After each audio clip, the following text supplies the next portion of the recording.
Okay, we're live. Thanks everybody for being here. I'm really excited about this conversation and the chance to see so many familiar faces in the room here. I'd like to just maybe start off with just a super quick intros from the panelists. Caitlyn, do you want to start? Sure, I'd be happy to. Thanks, Ben. And Joe and Mary, pleasure to share a stage with you. I'm Caitlyn Brazill, and I'm with Scholas.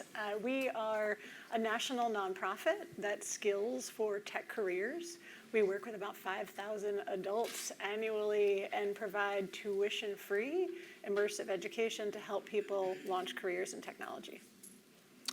My name is Joe Connor. I'm the founder and CEO of Odyssey. We help states administer and manage education savings accounts and microgrants. Great. I'm Mary Bogle. I'm a principal research associate with the Urban Insitute. I have a three-part research agenda which focuses on cash at the household level, social networks at the community level, and equitable development at the hyper-local neighborhood level. Cool. So this is a super exciting conversation, I think, in part because the digitization of like the back office and of our banking systems now enable not only rapid distribution through a mobile phone of cash. It enables us to track and understand how that cash is being spent over time, and also understand the impact in financial and economic terms, like not just in an abstract sort of retrospective sense, like how economic mobility may be influenced by getting people the right amounts of cash for the right purpose at the right point in time, but in real time, what are the inflows that match the outflows, and how can we identify with greater precision what those inflection points may be. It's a topic. It's an area of public policy that I think has the potential to court strange bedfellows, because I think on the right side of the aisle, the idea of getting like more targeted, high impact benefits to individuals is really appealing, and certainly on the left, like the intersection of cash assistance and economic mobility has really profound appeal and potential. I'd love to just start off, Joe, with you. Many of us maybe use like Cash App or Venmo, or or we've used tools that sort of link up our bank accounts with our mobile phones in ways that enable purchasing. But talk a little bit about the digitization of financial services and banking, and how and why that enables the advent of these types of programs. Yeah, absolutely. So the ESA and microgrant policies that we have now in K-12 throughout the United States would really not be possible but for all of the technology that's been developed over the last 20 years in the financial technology space. The program itself relies on a number of different services, such as identity verification, which is now made much easier by companies like ourselves and others. Payment processing, there's a number of payment processors out there that can facilitate these things, as well as setting up an online marketplace. So if we kind of rewind 20 years, it's hard really to imagine that any of these programs could exist, but for kind of all of these technological developments, which allow us to kind of quickly stand up these programs once they're able to be passed and put into law.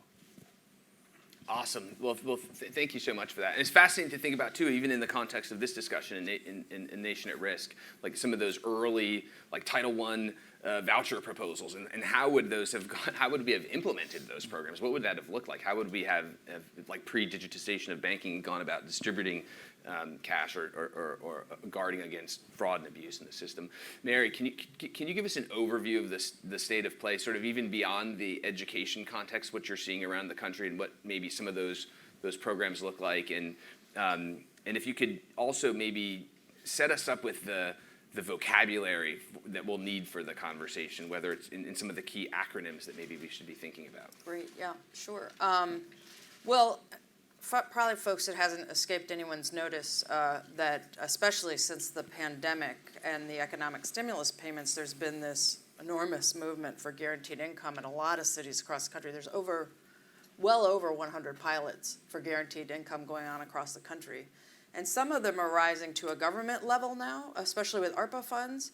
I'm doing an evaluation in Austin right now of what I believe is the only general funds funded guaranteed income experiment is the city of Austin is going on right now. And it's pretty typical parameters, $1,000 a month to a very targeted group of people, low-income families. In Austin, they're putting a lot of emphasis on equity and distributing. They're targeting neighborhoods. They're going through 10 CBOs that get to populations of people who are being displaced from Austin. Austin has an enormous gentrification problem, like a lot of cities. So the goals of the Austin experiment are primarily to see if you give folks $1,000 a month for only a year, the duration is only a year, will it change the trajectory of their housing outcomes? So doing that evaluation, I conducted the evaluation of Thrive East of the River, which was a pilot in DC. It was cash relief at the beginning of the pandemic. That was really interesting because the pandemic had a moratorium on all the other benefits being cut, because one of the things you worry about with guaranteed income is if you give somebody $1,000 a month, are they going to lose another benefit that is, more valuable to them, and then you've not helped, right? But because Thrive was carried out in the pandemic, and I recommend reading the report, it was sort of a case study in what things would look like if you gave guaranteed income out without all the restrictions and cliff effects and marginal tax rates that families experience. And we can get into that later if you want to, Ben, it's a little bit wonky. This is the latest wave. I will tell you that guaranteed income has been on the subject, on the table since the beginning of the country. Thomas Paine recommended it in one of his pamphlets. Martin Luther King advocated for it. Social Security is a form of guaranteed income in this country. So depending on how you look at it, guaranteed income's been around a long time. The last really huge burst of evaluations, and there's a big one going on with all these pilots now. I'm not the only evaluator. UPenn Center on Guaranteed Income and Mayors for Guaranteed Income are probably the most, it's the most famous evaluators out there. But the bigger set of experiments and really well designed, and not longitudinal, unfortunately, but well designed large samples was in the early 70s, the negative income tax experiments. And those were in response to a lot of politician concerns. Nothing's new under the sun, right? Like, welfare is hurting families and marital dissolution and what about the labor market effects and yada yada. So, and here was Milton Friedman and people like that, and the Nixon administration recommended it. And I think it's kind of a tragic story because I think we buried the lead, and I'm going to say this for this audience, is that folks were so concerned about the labor market outcomes, and there was a slight decline in one of the bigger studies, but really it was a mixed bag across the other ones. But what we buried the lead on was how good it was for children and their educational outcomes. And we've seen it in other studies. You can pick it up in some of those experiments in the 70s. And I'm going to be meeting with a group of evaluators, all the UPenn people, APT, everybody, in a conference in Chicago in a couple weeks where we're going to be talking about the longitudinal work that needs to be done in guaranteed income. Really important that we focus on the children's outcomes and stop obsessing over whether somehow there's this and a miracle occurs, people get $1,000 a month for a year, and suddenly they're going to have better job mobility. That what you see is hardship reduction. What you see is lowered stress level and better mental health. That is what translates as an intermediate outcome to much better parenting. It was mentioned in a study for the Eastern Band of Cherokee Indians, which is another interim report that went out. Again, I can get into all the details of this. In terms of terms, I'm ambivalent about guaranteed income. I like direct cash better. People always think universal basic income is what we're talking about. The pilots, none of them are universal basic income. That's a subset of guaranteed income. And in fact, there's only been one universal basic income program in the world, and it's been in the U.S. and it's the Alaska Permanent Dividend. So you cannot find another one. So everybody can stop panicking over UBI. It's hard to implement, and there are tax economists, one I'm speaking with also in Chicago in a couple of weeks at a conference, who would say that UBI, marginal tax rates and things like that are much better. But most people are talking about a fairly targeted, means-tested form of guaranteed income. And again, I like direct cash because it's less politicized. Yeah. Well, I agree with you. I've always been enamored of the sorts of the initiatives that Joe is supporting at the state level. And I remember unpacking that with you at dinner about a year ago and listening to how the programs. Your descriptions of the programs, and I was thinking this is like neither universal nor basic nor income, and the guaranteed income doesn't sound like it's guaranteed forever, at least in the ways And it's mostly cash relief. These days it's mostly cash. And I thought, gosh, my conservative education reform friends really are enamored with this idea of like educational savings accounts, which are all about like targeted assistance, often supplemental. Choice, putting it in the hands of parents, stimulating oftentimes like local or regional markets, fostering innovation, and it struck me that there was maybe some alignment there. Caitlyn, talk about Mary's talking a little bit about the derivative benefits of cash assistance in terms of the impact on families and in turn children, and I'd love to dig in on that some more. You're each working one in the context of adult learners, and then Joe more directly with families, and in turn with younger children. But I guess K-12. But maybe talk a little bit about how you all. Scholas has been around a long time. It's probably worth sharing a bit more about what you all are doing and the profound impacts that you've had, but the advent of cash assistance in the context of your model and the impacts you're seeing. Sure, absolutely. So Scholas has been around a long time. We've been around for 28 years. And our kind of fundamental mission is unlocking potential for adults and changing the face of tech. So we train anybody 18 and older, but if you want to picture our median learner is 30 years old, has been out of high school now for at least 10 years, most typically has some college credits, some debt to go with it, and no degree. About 85% of our learners are people of color, and we recruit from low and moderate income communities all over the country. Our model, which has been tested through 2 randomized control trials at this point to show long-term impacts on likelihood of working in tech, sustained higher wages, and even self-reported life satisfaction, has always focused around an immersive educational experience, which means full time. Now, this is tuition free, but for an adult, we all know that life does not become free. So when we are talking about a 400-hour educational course that's stretching over 12 to 15 weeks, we are talking about adults putting their lives entirely on hold. These are adults who are parents, who have children and childcare responsibilities, who have other caregiving responsibilities, who have rent, who have transportation costs. And one of the things that we've seen over the last few years is actually a marked shift in both our really strong outcomes when we can make cash available to learners, and even what we saw during the pandemic when suddenly unemployment insurance was lasting much longer, where there was refundable childcare tax credits. We actually started to see the composition of who was coming into our program change. So one of the things I can tell you right now is that 3 years ago, I would have told you that less than 1/3 of our learners were women. Today, I can tell you that 43% of our learners are women. And the number one shift there is that we are now able to offer fully remote classes. And for a period of time, there were many women who had childcare costs offset through the childcare tax credit.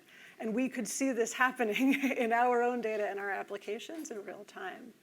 The pilot that we ran in 2021 was absolutely a cash assistance, I wouldn't have any other name for it, program. We were able to offer a $1,000 stipend to learners who were enrolled in our immersive classes this is not enough to pay your rent for 3 months. This is not enough to pay childcare for 3 months.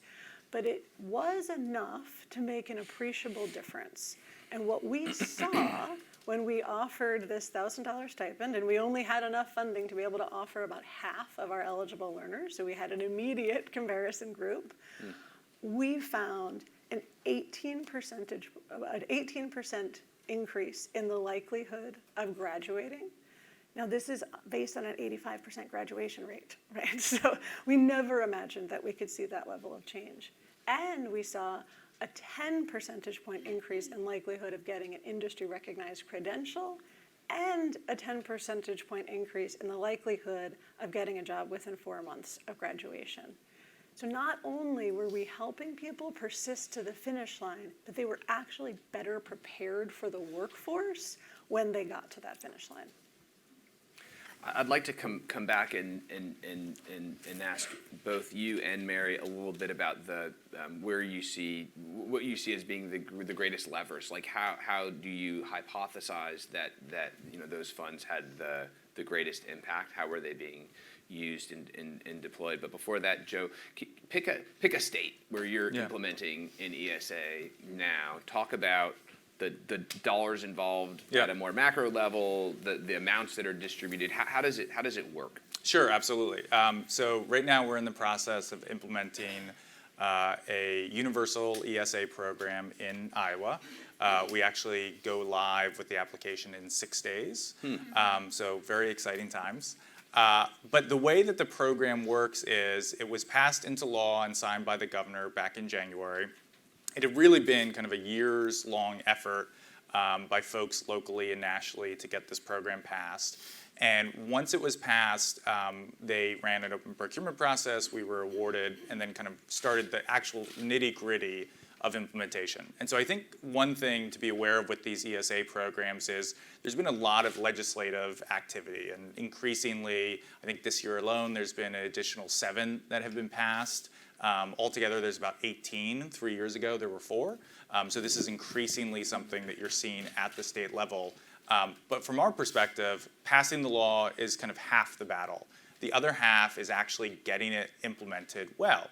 And so that's where states turn to a company like ourselves, Odyssey, in order to run that. And so the things that come up from an ESA that the state typically needs help with, the first is usually outreach, right? So these are new education programs. There's an element of education that needs to happen to that. So it's really important to do outreach to different communities across the state, something that we're doing in Iowa, working with networks of private schools. Catholic dioceses have been great partners on that. There's a number of Hispanic advocacy groups that have also been great partners on that, making sure that people who are eligible for the program are aware of it. Second part is designing an application process that actually reduces the burden on parents. So historically, these application processes have been designed from a government point of view and are not friendly to parents. And a good example of that is usually when you apply for these programs, you have to go find your tax return, you have to get your spouse or partner's Social Security, and that can take a while. You're also dealing with low-income communities as well as people whose English is not necessarily their first language, which also makes it more difficult. And then they get all that information in and they ship it off, and it takes weeks, maybe months to hear back.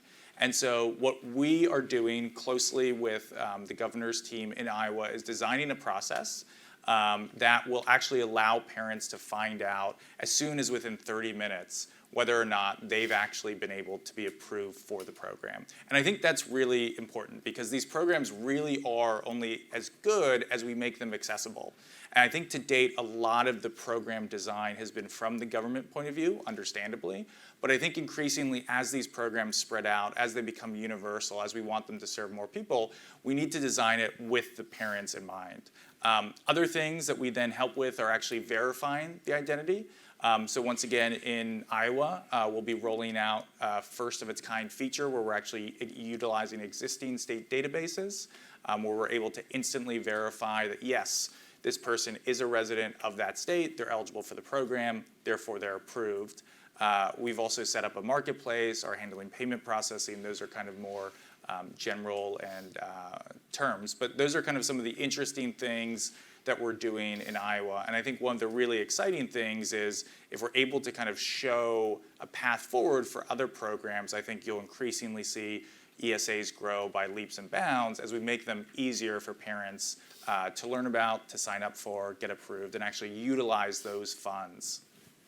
Just a quick follow-up. So how much money is the state putting in, and how much money do individuals get, and then how are they spending it? Absolutely. So typically the way the ESA is benchmarked is when the law is passed, it's usually set at a percentage of the per pupil funding from the state. I know we've talked about higher ed here, but for those folks who aren't familiar with K-12, it's usually 3 streams of funding together. It's federal, local, and state. For ESAs, we're talking just about the state funding that's being essentially reapportioned directly to the parent or guardian to spend as they see fit. So in Iowa, for example, it's going to be the per pupil amount, 100% of it that they're allotted. And so I think for this year, it's $7,634.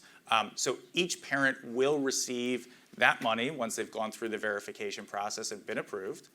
Those funds are then put into an account that is accessible by the parents. Iowa has a little bit of a wrinkle in their law. So the first thing that parents have to spend it on is tuition. So that will be the first expense that they, the first purchase they make. And then after that, they're able to spend on other eligible expenses. Iowa essentially gets to write the rules and the law for that. But things like tutoring, for example, will be an allowable expense. Different types of therapies, speech therapy, behavioral therapy, online classes, other things like that will also be available. So that's kind of a quick overview of the process. Cool. And so let's maybe then go kind of from micro to more macro. Like how are people using the money? What are your hypotheses or emerging hypotheses around what's driving the greatest impact, Caitlyn? Yeah, well, I mean, luckily it doesn't have to be hypotheses because we just asked people after they used them. And I will say it's exactly the things you might have guessed. Some amount of rent, utilities, internet access, broadband. Sometimes we saw that people were spending it on groceries or transportation, but it is all of the core expenses that folks generally have. We have, because we did not require people to attest to how they were going to use the funds in advance, I think that we also were able to get some insight into kind of the difference between having an emergency fund, which we've always had available to our learners, and just providing that cash assistance, right? So one of the real differences was we've had an emergency backup fund, and we haven't really seen the existence of that change graduation rates at a macro level. And I think part of that is, it comes down to, do you know it exists? Are you forcing people to come to another person and say, I have a problem I can't solve, right? And is there, a transaction friction of can we move fast enough to solve the problem in time, right? And I think by just giving people, and again, we gave people $1,000 on the 3rd week of class. They could have just left, right? They had no obligations to use this in any way. And the way that, again, over and over again, they reported using it was basic expenses of life. So I think one of the things that I love about direct cash is, and the Thrive folks who set up that program at the beginning of the pandemic really emphasized this, is that the values are something any American, and really on a bipartisan basis, can agree with. It's really based on choice, autonomy, efficiency. Giving people cash is far more efficient than anything else going on in our safety net right now, I can tell you that. And I think, what you were pointing to, and Scholas is a great program, by the way. What you're pointing to is this issue of the friction of the transaction. Trust is a big part. We layer so many requirements on people who are low income to get help that a lot of them isolate from the help, frankly. I mean, I think one of the guilty secrets of our safety net is the uptake rate and a lot of programs. I think you see it in home visiting, for example, extremely evidence-based program. But when I look under the surface of some of that data, I can see that there are people who do not want a nurse home visitor or anybody else coming in their home. Nor would we, by the way, necessarily. So one of the things I encourage people to do is look at low-income people like they would look at anybody, right? How would you feel if you needed help from a family member, a neighbor, and everything is, every piece of help you're going to get has an asset limit on it, or a spending requirement, or a dozen offices you have to run to get it done. The dozen households you have to call, and you have to verify everything. This is what we do to low-income people in this country with how we transfer benefits to them. So I've gotten on board with cash because I can see that, A, the data is fantastic, especially for the child outcomes. And I can give you a story, Ben, to answer your question about Great. What does the future of this look like. Before I do that, I'll tell you that in Thrive, we saw that 10% of the people, because they had no restrictions on how they spent and asset limit type issues, were small business people who spent it on improving their small businesses. So again, there's a trope out there that people sit around on their couch doing their nails and use the money for drugs. Get that out of your head. The truth is, low-income people, and we know this from temptation goods studies, do not spend their money on drugs and alcohol any more than the rest of us do. Okay? So I'm not shining you on and saying it doesn't happen. It happens. It happens throughout this room, too. So, stop putting it on the poor, right? Because that's what we do in this country. It's like it's the stigma is probably the worst problem we have in poverty in this country. It's probably the biggest barrier to resolving poverty is stigma. So the story I want to tell you goes to all the outcomes we've been talking about. I met a woman in Austin, and her story is not atypical, but it's like stellar, who wants to do all the right things, has had a job. Like a lot of low-income people, her work can be intermittent, part-time, et cetera, et cetera. She's been very impacted by the ice storms in Austin, to the point of like being evicted from her last place because the landlord, and this went on throughout Austin after the last year's ice storm, and I think this one's too, where the landlords were saying to people, "Oh, we got to repair your place, so now you got to get out of here," and then they have an excuse not to bring them back. And in a gentrifying landscape, landlords will play that game to it fairly well. So this woman was affected by all that. Got involved with an organization down there that helped her become an advocate for people who had these issues, was put back in, I think it's project-based voucher housing.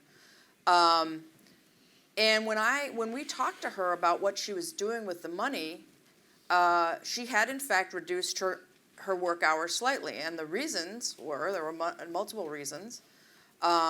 She was still working in temp work, doing sort of administrative type tasks. And the three things she was doing with the time, and this is what you hear from a lot of people, is what they're doing with the money is buying time for constructive activity. She has 2 adopted children from a sibling who could not care for their children anymore.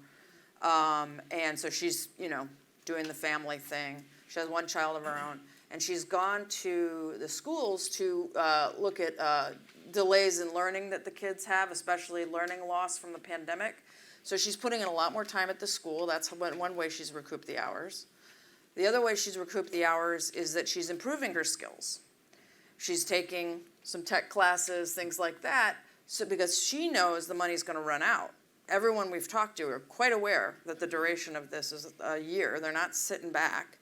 And she's saying, I want to go back she doesn't use this language, but at a higher quality of job, and I want to try for a full-time job. So she's improving skills that she thinks will make her more marketable. And the third way she's spending the money is on civic activity. She's seen so much go on in the gentrification environment, and there's nothing wrong with gentrification, by the way. It's displacement that's the problem, especially for people of color. So she's trying to help her neighbors. So she's, calling people, giving them information on their tenant rights, that kind of thing. So that is a really emblematic story. I think you can lift the lid on, and you're right that a lot of the money will go to rent. We see that in the studies. Transportation is sort of the interesting one. There's very little recourse for people. Cash is like a glue amount, right? It's like fills the gaps. Even if, let's say I could take away all the safety net problems I outlined earlier, you'd still have things that aren't covered because there's all in kind, right? So transportation tends to be one of those issues, especially during the pandemic. We heard of people, didn't want to take the metro because they couldn't, they were worried about getting COVID. And these, by the way, these were people from the highest death rate communities in the country. In Ward 8, we had the highest mortality rates.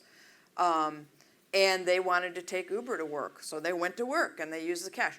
Sometimes cash is the only thing you can use for certain things. But again, I think we've buried the lead on the child outcomes, because if you look longitudinal, and there's a great study going on in New York called Baby's First Years, that's looking at brain science stuff for the children. Yep. That's where we're going to see the outcomes come out the most. And again, in that woman's story, you hear her catching her kids up. Yeah, yeah, appreciate that. And I think I'm curious, Joe, how much of the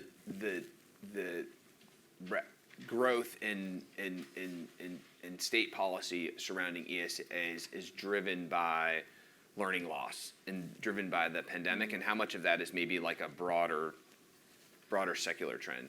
Yeah, I would say a lot of it is. ESAs predate the pandemic, but like a lot of things, the pandemic, I think, exposed deficiencies in the K-12 school system. And so whereas these programs were smaller, seen as kind of a hard lift to get passed legislatively, COVID completely changed that. And so I think I referenced this earlier, but today there are 18 of these programs, so that's 18 different states that have them. A couple of years ago, pre-pandemic, there would have been 4 or 5. So just in the space of 2 or 3 years, there's been a massive explosion. And even for this year, we're actually not done. There probably will be 1 or 2 more passed. So I think there's a couple of things that are going on in the K-12 land space. I think one is COVID, right? So we identified that. That's showing the deficiencies. 2 is I think that during COVID, people also experienced kind of different alternative learning methods, right? So a bunch of people, by necessity, had to homeschool, or maybe they set up, some type of micro school or learning pod with families in their neighborhood. And there were a lot of people who enjoyed that. Now, in the US, we don't support that typically through public funding, and so these ESA programs would actually be a way of doing that. And so I think part of the support, and there's a lot of polling to indicate that there's broad support for ESA policies. Republicans, Democrats, and independents support them. I think a lot of that support is to try to support alternative learning methods. So to support someone who wants to homeschool, or to support someone who wants to start a micro school, or so on and so forth. And then I think third, there is a cultural issue going on in our public schools, and some people are looking for an alternative to that. And I think that also is another reason why there's a lot of support for these. I think a big part of what's happening, and one of the panels earlier today was talking about this, but the public schools are in a difficult position now, and it's going to get increasingly worse over the next 2 years. They have declining enrollment, whereas a lot of other sectors have increasing enrollment, charters, private. It depends on the state, but generally they're increasing. Homeschooling is actually one of the largest increases. It saw a massive increase during COVID. There was a slight decline then in the second year, but it's continued to persist year over year. And so I think what you're seeing is in K-12, this massive shift where for the last 100 years, the majority of people in the US have been educated through the public K-12 school system. We're seeing massive outflows of numbers from the public school system. Part of that's demographic decline was going to happen anyway, but I think also there's the COVID effect. I mean, in my home city of New York City, we've lost 12% of the population, which is 120,000 students in the last 5 years alone. There's no indications that that's going to stop anytime soon. Boston has suffered similar declines, LA, Chicago, basically any major US city. I think most interesting fact is actually Austin Independent School District. Austin is kind of a boom city and has been over the last 5 years. Even there, where you would expect to see an increase, they've actually seen a decrease. So I think increasingly ESAs are filling this need for parents of an alternative public schools, an alternative learning method, and kind of a different way of educating that parents really want. Appreciate that. 5 minutes, or 4:31. So maybe we'll just do sort of rapid fire, starting with you, Caitlyn. What's the future? You've learned a lot. You've seen this profound impact from cash assistance with your learners. What's next? So there's a few things that are next for us, and I think there's another piece that's, I think a policy potential, right? So one of the challenges that we have is we have this incredible learning. We see a way to both increase access and improve outcomes, and the reward for getting it is just a bigger fundraising goal. Right. The challenge here is that there is not a pool of funds, of resources that high quality, sector focused training programs like Scholas that are providing directly talent for employers that are hungry to grow can tap into for this. So we've been looking for sustainable financing models. We are now in partnership with a few others, soon to release a new no-interest loan program that our learners will be able to access optionally to cover their living expenses while they are at Scholas. That said, I think there is tremendous reason to imagine that there would be a much greater societal benefit for a pool of investment funds that organizations like Scholas and others that are looking to scale across the U.S. could tap into to grow that impact. When our last evaluation found an 8-to-1 return for every dollar spent on Scholas training in terms of increased wages, reduction in public benefits, and increased income taxes. So there is a tremendous existing efficiency of that investment. When we added this $1,000 stipend, we essentially created a 5-to-1 investment on just that $1,000 because we had so many additional people who graduated and then were able to go into the workforce. So I think that there is tremendous policy implication for using what we know about cash assistance and tying it to high quality proven solutions to provide people access to economic mobility. Small money, big impact. Joe, and then we'll wrap it up with Mary. Yeah, absolutely. I think the next 5 years in K-12 education is going to be transformative. I think it's going to happen at the policy level. So you'll see more states continue to pass ESA programs. You'll see states that already have them expand eligibility to universal or something like it. That will then affect parents and guardians. They'll have more options. So they can take their funds, they can homeschool with it, they can go to a private school. So I think you'll see increases nationwide in homeschooling, private schooling, new types of learning like online, learning pods, micro schools. And then I think the really exciting thing is I think maybe for the first time in K-12 education, we'll have a industry that actually allows parents to pick what is best for their children. So I think one of the exciting things is with money in the hands of parents and them being able to vote with their feet, you'll increasingly see school networks and school services that are completely responsive to parents. Because if they're not responsive, then the parents will take the money and go to the school next door. And so I think you're going to really see lots of different nonprofits and for-profits begin to provide these services in a way that really reaches families. And it's going to be exciting and transformative, hopefully, for everyone. Close us out, Mary. Okay, I think in the short term, what we're going to see is a lot more and even more sophisticated research, especially on the models that are going on at the state and municipal level. There's a great program just starting in Cambridge called Rise Up Cambridge. They did the usual pilot, and now they're going out on a targeted universal basis to every family under 250% of the poverty line in Cambridge with direct cash. And I think we're going to see some really interesting outcomes from that program. So the researchers are sort of getting together, looking, and I think we have to get the logic models straight. Is that what you see on if you know two-generation programming, serving children and families together and adults? The adult outcomes are reduction in hardship, a chance to breathe, move the money around, move hours around. And so they're short term, they're bumps, there's big mental health. That's probably the biggest impact in guaranteed income for adults is mental health improvement right away. The longitudinal for children is this improved learning, capacity. I mean, again, baby's first year, if you're born into poverty and you stay in it at any amount of time in your first 5 years, you're likely to stay in poverty. I think on a longitudinal basis, we could see a big reversal in that because of direct cash programs. But what we need to see on a sustainable, long-term basis is that, and we're seeing it on the state level with child tax credit. A lot of states are going out with a child tax credit of their own at this point, expanded EITCs because they get it. So the federal government needs to get with the program. Is because, you know, something like the child tax credit cut child poverty in half.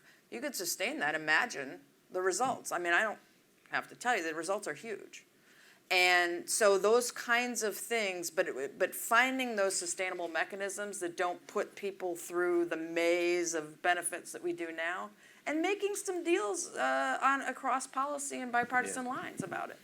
Well, I think that's a great ending point. It's just fascinating. I'm sure everyone in this room picks up on sort of the confluence of like policy and politics as we think about the implementation of programs that are like anathema on one side of the aisle and or another, and where we see a tremendous amount of I think convergence in terms of both the aspiration and the means for delivering tiny grants with big impact. So thanks so much for having me. We're over time.